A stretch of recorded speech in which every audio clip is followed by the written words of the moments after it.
गाय म्हणजे अमृताची नाभी, देवांचे पूजन करण्याचे साधन, रुद्रांची माता, वसूंची माता आणि आदित्याची बहीण असे ऋग्वेदात सांगितलेले आहे. आदिती या वैदिकाच्या परमपुण्य देवीला गाय म्हटलं जातं.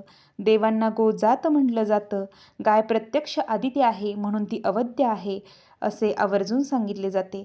या अशा गायीच्या आपल्या हातून सगळ्यांच्या हातून पूजा घडावी हीच महाराजांच्या चरणी प्रार्थना आणि आजच्या व्हिडिओला सुरुवात करते. श्री स्वामी समर्थ. अवधूत चिंतन श्री गुरुदेव दत्त. तर सर्वांची दिवाळीची तयारी झाली असेल आणि दिवाळीचा जो पहिला दिवस असतो तर तो असतो वसुबारस. गायीच्या पूजनाने आपल्या दीपावलीची सुरुवात होते. गाय म्हणजे आपल्या सगळ्यांची आई, माता, गोमाता असं म्हणतो आपण. तर या गोमातेच्या पूजनाने आपल्या दीपावलीची सुरुवात होत असते, ज्याला आपण वसुबारस असं म्हणतो. तर वसुबारस ही जी आहे ती 28 तारखेला आहे. त्याला गोवस्त द्वादशी व रमा एकादशी म्हटलं जातं. प्रत्येक वर्षी रमा एकादशीलाच वसुबारस असते आणि वसुबारस म्हणजे गाई वासरांचे पूजन आपल्याला करायचं असतं. तर ज्यांच्या घरी साक्षात गाई माता आहे, ज्यांच्याकडून सेवा घडते, त्यांनी गाईचंच पूजन करा आणि मूर्ती असेल तर मूर्तीचं सुद्धा पंचोपचार पूजन तुम्हाला करायचं आहे. आता अश्विन वद्य द्वादशी ही गोवस्त द्वादशी आहे, वसुबारस आहे. तर या दिवशी गाईचं आपण काय करायचे, पाडसासह पूजन करायचं आहे. तेच पूजन आज आपण बघणार आहोत. तर घरातील सवाष्ण महिला ज्या आहेत त्यांनी गाईच्या पायावर, पावलांवर पाणी घालायचं आहे. दूध पिणाऱ्या वासरासह तिची पंचोपचार पूजा करायची आहे. तर तीच आजच्या व्हिडिओतून आपण पाहणार आहे. त्यासाठी आपल्याला एक चौरंग घ्यायचा आहे. चौरंगावरती दिवा लावून घ्यायचा आहे. कारण कोणतीही सेवा दिव्याच्या साक्षीने करायची असते, अग्नीच्या साक्षीने करायची असते. त्यामुळे धूप लावून घ्यायचा आहे. दिव्याला फूल वाहून त्यानंतर एक पानाचा जोडविडा घ्यायचा आहे आणि त्यावरती अक्षदा वाहून आपल्याला गणपती बाप्पाची स्थापना करायची आहे. आता तुम्ही जर ही देवाऱ्यापुढे स्थापना करणार असाल तर तुम्हाला सेपरेट गणपती बाप्पा मांडण्याची आवश्यकता नाही. पण तरीही कोणतीही सेवा गणपतीच्या सेवेशिवाय पूर्ण अपूर्ण आहे. त्यामुळे आपल्याला इथे अक्षदा आणि त्यावरती गणपती बाप्पाची मूर्ती स्थापन करून घ्यायची आहे. गणपती बाप्पाची स्थापना करायची आहे. गणपती बाप्पाला अभिषेक, हळद, कुंकू हे सर्व वाहताना श्री गणेश देवताभ्यो हरिद्रा कुंकुम समर्पयामी, श्री गणेश देवताभ्यो ऋतो कालोद्भवे पुष्पम समर्पयामी, श्री गणेश देवताभ्यो नैवेद्यम समर्पयामी. गुळ खोबऱ्याचं नैवेद्य तुम्हाला अर्पण करायचं आहे. जी तुमच्याकडे फुलं उपलब्ध असतील तर त्या फुलांचा नैवेद्य, फुलं तुम्हाला दाखवायचे आहेत आणि नैवेद्य गुळ खोबऱ्याचा दाखवायचा आहे. गणपती बाप्पाची स्थापना करून घेतल्यानंतर आपल्याला बाळकृष्णांच्या मूर्तीवर अभिषेक करायचा आहे. कारण बाळकृष्ण हे गोपाल म्हणून ओळखले जातात. बाळकृष्ण हे स्वतः गोपाल म्हणून घेतलं, गायींची सेवा केलेली आहे. तर त्यांना या दिवशी त्यांचा अभिषेक हा करणं अनिवार्य आहे. त्यामुळे बाळकृष्णांच्या मूर्तीवर आपल्याला अभिषेक करायचा आहे. बाळकृष्णाला अभिषेक घालताना ओम नमो भगवते वासुदेवाय, ओम नमो भगवते वासुदेवाय किंवा ओम नारायणाय विद्महे वासुदेवाय धीमहि तन्नो विष्णू प्रचोदयात, ओम नारायणाय विद्महे वासुदेवाय धीमहि तन्नो विष्णू प्रचोदयात या मंत्राचा जप करून घ्यायचा आहे. भगवान श्रीहरींना मनोभावे तुम्हाला अभिषेक करायचा आहे. तुम्ही पंचामृताने करू शकता, जलाभिषेक करू शकता, पण अभिषेक घालायचा आहे. या मंत्रांनी नाही तर अगदी उत्तम म्हणजे पुरुष सुक्त व श्रीसुक्त. आता श्रीसुक्त हे संस्कृत, प्राकृत दोन्हीही आपल्या नित्यसेवेच्या ग्रंथात आहे, तर ते म्हणून तुम्हाला करायचं आहे. तर या पद्धतीने अभिषेक झाल्यानंतर बाळकृष्णांना स्वच्छ पुसून घ्यायचं आहे आणि आसन करायचं आहे व आसनावरती त्यांना ठेवायचं आहे. बघा, त्यानंतर बाळकृष्णांच्या मूर्ती जोड पानांवर ठेवून घ्यायचे. नसेल तर आसनावर तुम्ही ठेवलं तरी चालेल. हळद, कुंकू, त्यांचं जे काही तुम्ही वस्त्र असेल, टोपी असेल ते सगळं घालून घ्यायचं. हे सर्व चालू असताना ओम नमो भगवते वासुदेवाय, ओम नमो भगवते वासुदेवाय या मंत्राचा जप करायचा आहे आणि पिवळं अर्पण करायचं आहे. त्या दिवशी एकादशी आहे, त्यामुळे अभिषेक हा आपल्याला घालायचाच आहे आणि गोपाल म्हणून स्वतःला घेतलं असल्यामुळं श्रीकृष्णांच्या, बाळकृष्णांच्या मूर्तीला अभिषेक करायचा आहे. आणि ओम नमो भगवते वासुदेवाय पुरुष सुक्त असेल, व्यंकटेश स्तोत्र असेल तर हे तुम्हाला जास्तीत जास्त पठण या दिवशी करायचं आहे. आता थोडक्यात 2 ओळी सांगते. व्यंकटेशो वासुदेव प्रद्मुन्नोमित विक्रम, संकर्षणो अनिरुद्धच शेषाद्रीपतिरेवच, जनार्दन पद्मनाभो व्यंकटाचलवासिन, सृष्टीकर्ता जगन्नाथो माधवो भक्तवत्सल. तर हे संपूर्ण व्यंकटेश स्तोत्र तुम्हाला पठण करायचं आहे. बाळकृष्णांना तुम्हाला जो काही नैवेद्य अर्पण करायचा असेल, साखरेचा असेल किंवा लोण्याचं जमलं लोण्याचं अर्पण करू शकता किंवा जे काही तुम्हाला अर्पण करता येईल ते तुम्ही या दिवशी अर्पण फळाचा करू शकता, कशाचंही नैवेद्य अर्पण करू शकता. त्यानंतर तुमच्याकडं गाई वासरांची जी कोणती मूर्ती असेल त्या मूर्तीला सुद्धा आपल्याला अभिषेक घालून घ्यायचा आहे व मूर्तीची पंचोपचार पूजा करायची आहे. तर बघा, ज्यांच्याकडे पितळेची मूर्ती असेल तर खूप चांगलं आहे, त्याच मूर्तीचं पूजन करा. नसेल, ज्यांच्याकडे अशी मूर्ती असेल त्यांनीही या मूर्तीचं पूजन करा. आता मूर्त्या बऱ्याच असतात. पितळेच्या मूर्तींमध्ये शुभचिन्ह मांडली जातात, जसं की गणपती बाप्पा असतील, महालक्ष्मी असतील, याही मूर्तीवरती आहेत. गाय वासराची पूजनेला महत्त्व आहे, त्यामुळे तुम्ही पितळेची मूर्ती पूजन करा किंवा तुमच्याकडे जी उपलब्ध असेल त्याचं पूजन करा. याला काहीही महत्त्व नाही, पूजनाला महत्त्व आहे. त्यामुळे गाय वासराची मूर्ती ही पूजन करायचं आहे. या दिवशी करा. तुम्ही दररोज देव्हाऱ्यात केलं तर अतिशय उत्तम, नाही केलं तरीही चालू शकतं.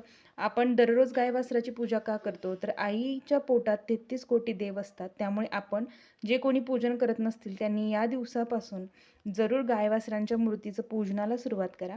आता आपण अभिषेक करणार आहोत, तर अभिषेक करताना तुम्ही मनात आईची मी सेवा करते या पद्धतीने भाव ठेवा व स्नान घालून घ्या. स्नान घातल्यानंतर तुम्हाला अगदी स्वामींचं नाव घेऊ शकता, वासुदेवांचं नाव घेऊ शकता. तुम्हाला जी इच्छा असेल ते तुम्ही स्नान घालताना नाव घेऊ शकता. मी माझ्या आईची गोमातेची सेवा करत आहे, हा भाव मनात ठेवा. जवळपास जर कुठेही तुमच्या इथे जवळपास कुठेही गाई असेल तर तिला चारा द्या. त्या दिवशी गूळ खायला घाला. आणि या दिवशी बऱ्याच ठिकाणी महिला आपल्या मुलांसाठी उपवास पकडतात. चपाती या दिवशी खाल्ली जात नाहीत, मूग या दिवशी खाल्ले जात नाहीत.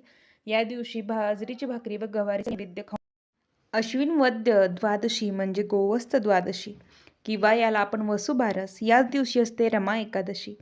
तर आईची सेवा करण्याचा, गोमातेचा सेवा करण्याचा दिवस आहे. तर मी सांगितल्याप्रमाणे गाईच्या पावलांवर पाणी घालायचं आहे. दूध पिणाऱ्या वासरासह तिची पंचोपचार पूजा या दिवशी करायची आहे. ही सेवा तुम्ही सकाळी करू शकता, पूजा मांडणी संध्याकाळी करू शकता, असं काहीही नाही. त्याचबरोबर गोड घास खायला घालायचा आहे गाईला. खरीपाचे पीक तयार झालेलं असतं आणि या दिवशी तुम्हाला हिरवा चारा गाईला दान करायचा आहे. आपण प्राचीन काळापासूनच गाईला पवित्र मानत आहे. भगवान श्रीकृष्णांनी सुद्धा गोसेवा केली, स्वतःला गोपाल म्हणून घेतलेला आहे. त्यामुळे गोदान हे सर्वश्रेष्ठ दान असं मानलं जातं. ज्याचे घरी गाय तेथे विठ्ठलाचे पाय, असे संत तुकाराम महाराजांनी म्हटलेलं आहे. आणि आपल्या केंद्रात बघा पंचगव्य मिळतं. या पंचगव्यालाही अतिशय महत्त्व आहे. पंच म्हणजे काय? 5 वस्तूंपासून, म्हणजे गाईच्या 5 वस्तू आहेत, ज्यामध्ये दूध, दही, तूप, शेण, गोमूत्र या पंचगव्याने दररोज अंघोळ करावी. यामध्ये एवढी ताकद आहे की कुणाला वाईट विचार मनात येत असतील, आत्मा येत असतील, निगेटिव्हिटी खूप असेल तर ते कमी होण्याचं, तसेच बाहेरील कलीचा त्रास कमी होण्याचा, प्रभाव कमी होण्याची ताकद ही पंचगव्यात आहे. एवढं गोमातेला पवित्र मानलं जातं. गुरुचरित्र पारायण जर कोणी केलेलं असेल तर पंचगव्य कसं असावं, गायी कोणत्या असाव्यात याचं वर्णन गुरूंनी केलेलं आहे. तर तेही खूप महत्त्वाचं आहे. पंचगव्याचं स्नान दररोज महत्त्वाचं आहे. पहिल्या दिवाळीच्या अंघोळीला, तसंच दररोज अमावस्येला, शनिवारी अवश्य पंचगव्यानं स्नान करावं. मुलं असतील ज्यांना खूप निगेटिव्ह वाटतंय, खूप थकल्यागत खचल्यागत वाटतंय, पूर्ण हरलेली आहेत, अशांनी तर अवश्य पंचगव्याने स्नान करावं. पंचगव्य ग्रहणसुद्धा केलं जातं, तर ते खाल्लंसुद्धा चालतं. आणि पंचगव्य खाताना एक मंत्र म्हटला जातो, तो तेही तुम्हाला सांगते. पंचगव्यम प्राशनम महापातकनाशनम. आध्यात्मिक दृष्टीने याचं पंचगव्याचं खूप महत्त्व आहे. खूप शेणामध्ये प्रत्यक्ष लक्ष्मीचा वास असतो, गोमूत्रामध्ये भगवती गंगेचा वास असतो, गाईचे दूध आणि तुपामध्ये सोमाचा वास असतो. तसेच या पंचगव्याचे प्राशन पोटात केल्याने सेवा करण्यात जो अडथळा निर्माण होतो बघा, सेवा करताना आळस निर्माण होतो, तर तो शरीराबाहेरील अशुभ शक्तींचा नाश होतो. कोणी करणी केलेली असेल तर त्या वाईट शक्ती आपल्या जवळ येऊ शकत नाहीत. त्यामुळे पंचगव्याला महत्त्व आहे. तर हे झालं पंचगव्याचं महत्त्व. तर आता गाईची सेवा या दिवशी सांगितलं, ज्या पद्धतीने अभिषेक करा, तुम्हाला गोदान करायचं असेल, जे काही गाईला दान करायचं असेल, खाण्याच्या वस्तू, हिरवा चारा तिच्या नावाने दान करायचं असेल, तुम्ही या दिवशी करू शकता. आता गाईचं पूजन जेव्हा आपण करतो तर तुम्हाला एक मंत्र म्हणायचा आहे. तर तो मंत्र असा आहे: क्षीरोदार्णवसंभूते सुरासुर नमस्कृते सर्वदेवमये गृहाणार्ध्य नमोस्तुते. क्षीरसागरातून जन्मलेल्या सुर असुरांना वंदनीय ठरलेल्या, जिच्या शरीरात सर्व देवता आहेत, हे माते, माझा हा आमचा पूजनाचा अर्ध्य घे, तुला माझा नमस्कार असो, तुला माझा नमस्कार असो, असं गाईला मनोमन म्हणायचं आहे. कारण क्षीरसागरातून 33 कोटी असणाऱ्या अशा या पवित्र गाईला माझा नमस्कार असो, हे तुम्हाला या दिवशी करायचं आहे. या वसुबारसेपासून आपल्या दिवाळीला सुरुवात होत असते. त्यामुळे प्रत्येकाने गाई आणि वासरांचं पूजन या दिवशी अवश्य करा. तर हिंदूंना अतिशय पवित्र असणाऱ्या गायीची उत्पत्ती कुठून झाली हे आपण थोडक्यात जाणून घेणार आहोत. तर ही उत्पत्ती आहे ती ऋग्वेदानुसार अंगिरस ऋषींनी आपल्या तपश्चर्येच्या बळावर केली. गाय अमृताची नाभी, देवांचे पूजन करण्याचे साधन, रुद्रांची माता, वसूंची माता आणि आदित्याची बहीण असे ऋग्वेदात सांगितले आहे. आदिती या वैदिकाच्या परमपुण्य देवीला गाय म्हटले जाते, म्हणून देवांना गोजात म्हटले जाते. गाय प्रत्यक्ष आदिती आहे, म्हणून ती अवध्य आहे असे आवर्जून सांगितले जाते. त्यामुळे गायीचं पूजन करणारा किती पुण्यवंत असेल हे तुम्हीच विचार करा. त्यामुळे गाय वासरेचं पूजन करणारे किंवा ज्यांच्या घरात प्रत्यक्ष गाय आहे ते अतिशय भाग्यवंत आहे, कारण त्यांच्या हातून दररोज गाय सेवा घडते. पण आपल्याकडे हे शक्य नाही शहरात राहणाऱ्यांना, तर त्यांनी अवश्य गाय वासरांच्या मूर्तीचं पूजन करा. विटाळ असेल, मासिक धर्म असेल, सुतक असेल तर अजिबात गाई वासरांच्या मूर्तीला स्पर्श करायचा नाही. देवाऱ्यात ज्यांची स्थापना असेल त्यांची काही अडचण नाही, पण मासिक धर्मात अजिबात शिवताशिवत करायची नाही. या दिवशी रमा एकादशी आहे, त्यामुळे भगवान श्रीहरींची सेवा चुकवू नका, गाय वासरांची सेवा चुकवू नका. ही सेवा तुम्ही कधीही दिवसभरात करू शकता, सकाळी संध्याकाळी केव्हाही करू शकता. तर या दिवशी तुम्हाला भागवत ग्रंथाचं वाचन करायचं आहे. संक्षिप्त श्रीमद भागवत, व्यंकटेश स्तोत्र, विष्णू सहस्त्रनाम असेल किंवा तुम्हाला जी कोणती सेवा भगवान श्रीहरींची करायला जमेल ती या दिवशी तुम्हाला अवश्य करायची आहे.